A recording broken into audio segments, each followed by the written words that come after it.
पुरस्तात् क्रमे विदित्वाति मृत्युमेति नान्यपन्था विद्यते यनाय. A very warm namaste to all of you. So we had some excellent two bhajans and the meditation session. If you look at spirituality overall, people say there are three margas. One is bhakti marg, then people talk about jnana marg and karma marg. Right? So are the three paths people say. So some people say that we are very high on bhakti marg and that's the route to moksha or spirituality. Right? Some people talk about karma marg, jnana marg. So there are three different paths that in a way lead to spirituality. As per Vedic Dharma, all three paths, a combination of all three is what is important.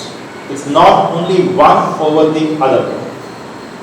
It's not that the only bhakti marg will get you to the right place. The answer is possibly no. It can also lead to blind beliefs. Only jnana marg will help you get to the spiritual moksha. The answer is once again no. And only karma marg also makes it difficult for you to get there. It's a combination, a judicious mix of bhakti marg, jnana marg and karma marg. Now we had this bhajans, we had the meditation session. What is of the three, where do you put this? We had three, right? So we had bhajans, wherein we spoke as to the Almighty, then we had the meditation session. Where would you put that? Bhakti, jnana or karma? Bhakti. Primarily bhakti marg, right? It was primarily bhakti. It was devotion, right? So we had that. We had the Agnihotra and we do a lot of other good deeds, right, on an everyday basis. All that will come under karma marg, right? Those are those actions that we perform on an everyday basis. At the Arya Samaj, we also, Swami Vikas Saraswati, he mentioned that jnana marg also is very, very important. Where spirituality really took a little different turn is wherein we focused only on bhakti marg, right? Some bit of karma marg, but left the jnana marg on the side. That's the gap that comes in. So knowledge is also extremely important. Now knowledge means what? Is once again a big question mark. Because we understand knowledge, or I may use the word education, I'll use it interchangeably. Education and knowledge. So today, when you say someone is knowledgeable or educated, what do you generally imply? आप क्या समझते हैं उससे? Highly qualified. Highly qualified means what? Highly qualified means is highly educated. Now just last week we had a very highly educated person, right, commit a very serious crime, isn't it? I'm sure all of us are aware about it. I don't think we should discuss about it in detail, but we know that about whom I'm referring to. Highly educated. So what does this education really mean? This knowledge really mean? I spoke about jnana marg and I said knowledge is also extremely important. Vina jnanat na mukti. The Shastras clearly say. Everything is important. Bhakti is also important, jnana is also important, karma is also important. Now we spoke about jnana, we said jnana, knowledge, education, right? And education, in the way we all understand, is great degrees, schools, colleges, pedigree colleges, go to IITs, IIMs, NITs, right? Harvard, Stanford, all of this comes under highly educated. But does that really lead to, I spoke about that, without jnana marg you can't get there, but look at what is happening in society, look at this crime that was committed last week, right, highly educated. So this puzzle doesn't fall in place. It is confusing. It is confusing. And that's why we need to go back to the Shastras to understand as to when Shastra said that Vina Jnanat na mukti, without Jnana there is no salvation, you can't get to the right spiritual path. What was the Shastra really implying? What did the Shastra mean by that? Okay. So going back to Yoga Darshan, interestingly, it doesn't define knowledge. It defines lack of knowledge. The Shastras, they define lack of knowledge. It doesn't define what is knowledge or what is Vidya. It defines what is lack of Vidya. And it gives a beautiful definition.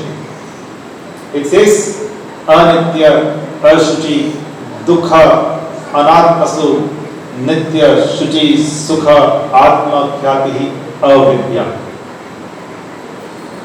It beautifully defines as to what is lack of knowledge. Take a step back. What we go to schools and colleges is also knowledge. And that's what I was referring to today. Right? Good pedigree institutions, being able to speak good English is also considered as knowledge. Right? You've forgotten Sanskrit, but if you're good in English, then it means you have good knowledge, you're educated. So, the Shastras first break up knowledge into two buckets. It is Paravidya and Aparavidya. Paravidya is the knowledge about spirituality, about the supreme force, about Paramatma, about how to look at life. All that comes under Paravidya. Your Aparavidya is knowledge about this world, this material world, wherein comes your engineering, chartered accountancy, degrees, lawyers, etc. All that comes under Aparavidya. So Para and Apara. So schools, colleges, what we learn is also important. I am not denying that fact at all. That Aparavidya is also important. But this Paravidya is possibly even more important. Far more important. And when we don't have any Paravidya, that's when all of these crimes and speaking about depression, suicides, all of these aspects happen because there is no Paravidya. One is so-called educated the way you and I understand. But as per the Shastras, the person really has no knowledge if you don't understand the Paravidya. And that's where the beautiful definition I was just mentioning a while earlier. When you look at what does Paravidya mean, or what does lack of that Paravidya mean, it says Anitya, Ashuchi, Dukha, Anatmasu, Nitya, Shuchi, Sukha, Atma, Khyatihi, Avidya. Today, look at this thing. When you know what an iceberg is, isn't it? Iceberg, what is the beauty of an iceberg? What happens in an iceberg? Iceberg, you see only top 15%, and 85% is below the water. Right? Today, we spend years and years of our lives. 2 years kindergarten, then 12th standard, 12 years, then when graduation another 3 years or 4 years, then post-graduation additional 2 years.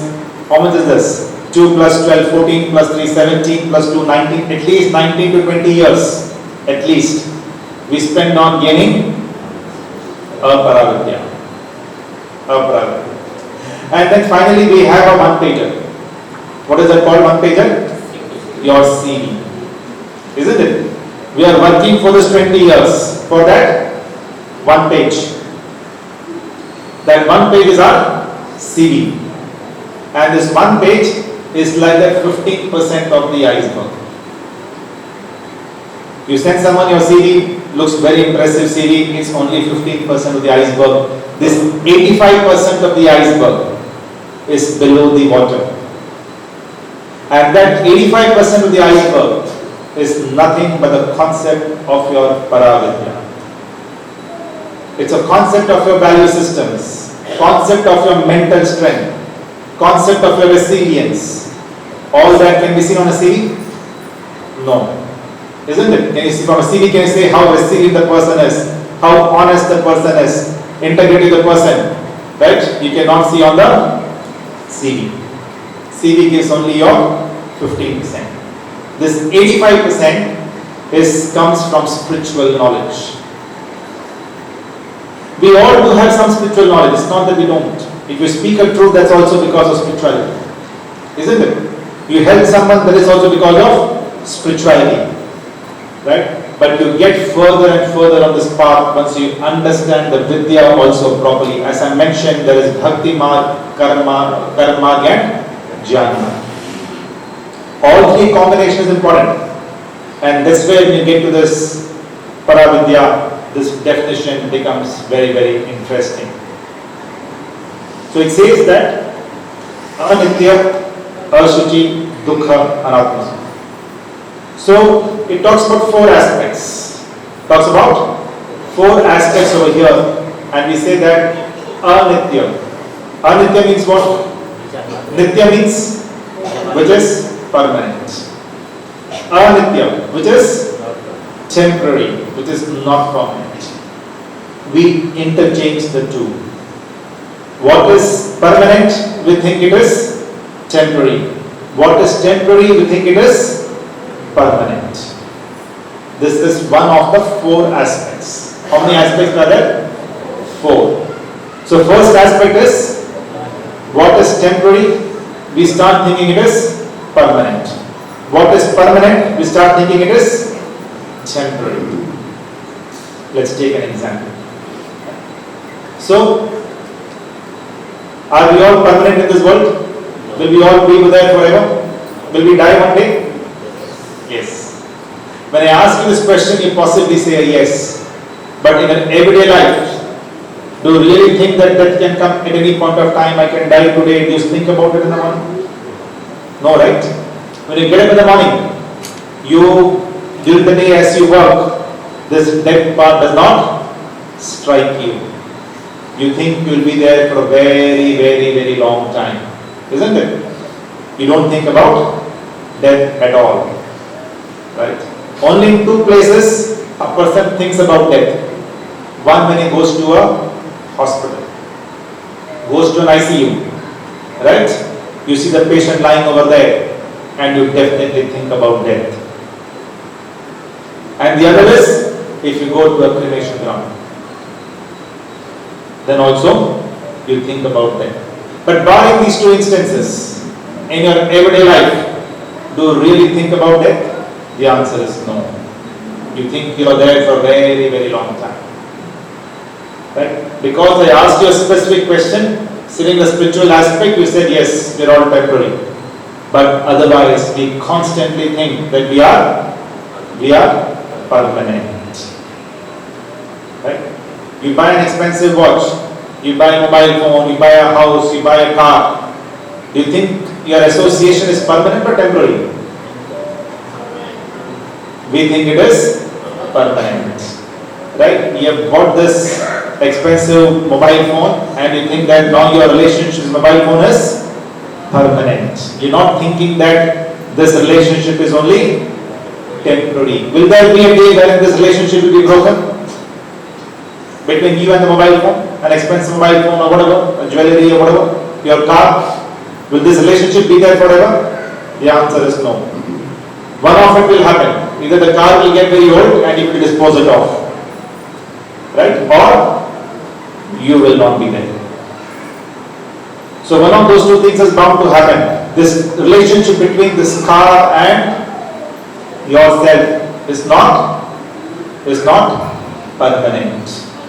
But in our everyday lives, we think it is permanent. And that is why if your car, someone comes and hits your car, there's some scratch, what happens? You get very agitated. You get very angry. You start thinking as if he has really hurt you, hurt your soul. You almost start thinking that. Because there's difference between permanent and temporary. We don't understand completely. We don't imbibe it. Once again, the Shastras say, one is called Ashabdik Jnana and other is called Tattva Jnana. There's a difference between the two. What's the difference? Shabdik Jnana means theoretical knowledge, and Tattva Jnana means that part of theoretical knowledge that you are able to apply or implement in your everyday life. So you have the Shabdik Jnana that death can be there at any point of time. We are all temporary. But we don't have the Tattva Jnana of it. We don't think about it at those critical moments, at the critical juncture. We don't think about it that everything is temporary in this entire world. There is absolutely nothing which is permanent. Let's look at one reverse example as well, wherein what you think is temporary is actually permanent. We saw an example now of what you think is permanent, which is your house, your jewelry, your own body, right? Which you think is permanent is actually temporary. Now give me an example of what is actually permanent. We many times think it is temporary, but it is actually permanent. Yes. Satsang. Oxygen. Yes. Water. Atma. So see, essentially, today, lot of people, right? We believe that this is one birth. This is one birth, right? Eat, enjoy, make merry. Who has seen what is going to come? Isn't it? Right? So we think that this soul or this is temporary in nature. We are not accountable for what is going to happen. We see enough and more people in this world who we think are very corrupt, who we think are absolutely unethical, but who are doing very well in life. So-called. Right from the outside, the way we see it. Isn't it? We think they're doing very well. And we see, boss, what is this, all this nonsense, people talk about it. It's all fine, people do well, right? And who has seen next birth, now what will happen, what will not happen, all this is, I don't care about. Right? So over there, we think that it is temporary, but it is actually permanent. Right? What is permanent? This concept of your soul. The concept of your soul having lived, having had multiple births in the past, this birth in the present, and multiple births in the future. This concept of soul is there, is eternal. It did exist, it exists today, and will exist in the future as well. This concept is not temporary. It's an absolute permanent concept. Right? We may have a Shabdik Jnana once again. See, most of us will believe in rebirth. Most of us believe by Shabdik Jnana. But by Tattva Jnana, that means do you really believe in it? Not sure. Right? You have heard about it. May sound okay, but does it really stay in your mind? The answer is no. If it really stays in your mind, during the day, if you thought about it a few times, multiple times, you will not get onto the adharmic path. It is not possible. Right? Because you will have this thought that every action will have a result of the action. Will there be a result? Right? So this concept, I will not go into all the four aspects. There are four aspects we spoke about, right? But the first aspect is what we discussed, which is permanent and temporary. We interchange the two, right? And because we interchange the two, it leads us to act in a certain way, right? And that is why we further find ourselves in this whole ocean of dukkha. because we don't understand this properly. Okay? So, just quickly to summarize, we spoke about 3 core marks for spirituality, which is Jnana marg, Bhakti marg and Karma marg. Bhakti marg, meditation, bhajans, etc. all would come under broadly your Bhakti marg. Right? But you also, Karma marg is the good actions, etc. that we keep performing on an everyday basis. Even this Agnihotra is a Karma marg. This Jnana marg is what we spoke about, and then we said that this Jnana or education, 2 broad buckets, Paravidya and Aparavidya. Right? So your Aparavidya is 15% your CV, 1 page CV, for which you spend 14, 15, 20 odd years. Right? This Paravidya is your knowledge about spirituality, and that determines your value systems. And within the Paravidya, then we went back to the Shastras to understand as to what does this Vidya mean. And we saw the definition of Anitya, Ashuchi, Dukha, Anatmasu, Nitya, Ashuchi, Sukha, Atma, Khyati, Avidya. We said there are 4 aspects to it. We saw the first aspect, which is permanent and temporary, interchanging the two, which leads us to act in a certain way, which may sometimes be suboptimal. Any broad questions on this? Yes, sir. So how do we differentiate between our karma? Something happens, we can say that it is happened because of the karma, rather than it is the cause. Or how do I actually do something to change it? Is there an opportunity to change something? It has happened because of the karma. I cannot always say that it's very great. How do we differentiate? What is the path to differentiate? Okay, can I do this question? 5 minutes, 3-4 minutes, okay? So I'll try and answer in short now. See, overall, the Shastras clearly say that the karma, whatever you have done, will definitely have a result. But one more aspect you need to understand that many times when bad things happen to us, something wrong happens to us, we start thinking it is a result of our karma. Right? And that's why Shastras say we need to differentiate and understand this properly. Any event that occurs, and even especially when death happens, right, when accident happens, what do we think? A result of our bad karma. Isn't it? That's how we tend to think about it. But overall, the Shastras say that anything that happens, any incident that happens, let's take for example, a bus accident happens. You are sitting in a bus, right? Say Chennai to Bangalore. The driver, you're asleep, and there is a full bus. And the driver unfortunately had a drink, and he is driving fast on this highway. He hits a divider. And the bus turns turtle. Okay? Possible? Yes.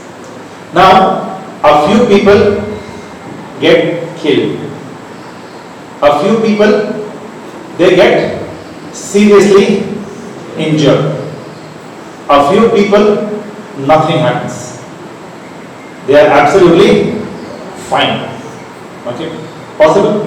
Yes. Now, people who died, or people who got seriously injured, or people whom nothing happened, what is this?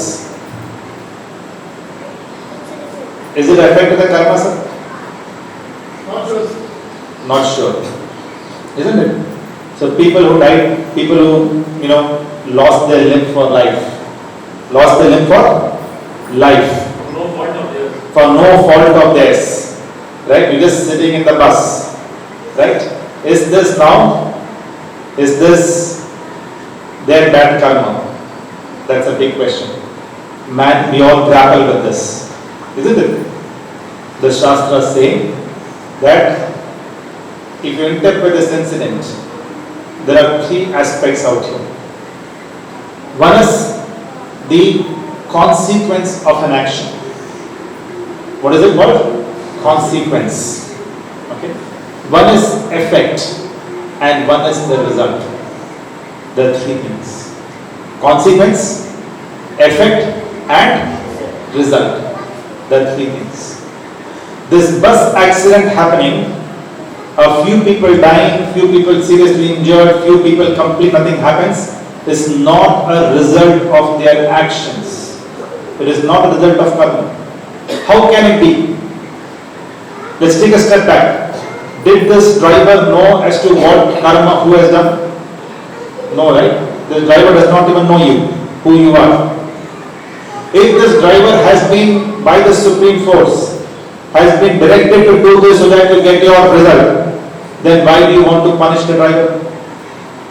You punish the driver after that, no? We feel extreme hate, extreme anger towards the driver, right? Why are you doing that? You should rather garland the driver that he has ensured that all the phalas of this 100 or like 80, 50, 60 people sitting in the bus has been delivered in one go. Good, bad. So you should garland the driver, which also we don't correct, we don't give it right, isn't it? That's not right. So over here, this cannot be the phala of your actions. It is absolutely not right to think about it that way. It's only the consequence of that action of that driver who was drunk and driving. And what is the consequence? Consequence over here is nothing but he was driving this bus at a certain speed. It depended where you were seated in the bus. There's a law of physics playing over here, right? The bus hits the divider at a certain angle, right? At a certain speed, right? And because of that speed and angle at which this bus hits the divider, the bus turns certain. And depending on where you were seated, right? You get injured, you get killed, or you're absolutely fine. It's nothing but a consequence of that action. It has nothing to do with your result of your action. The result of your action is provided by the Almighty as three things: Jati, Ayu and Hope, as per the Shastras. This is nothing but the consequence of an irresponsible action by that driver. And that is why he is to be blamed. He is to be punished.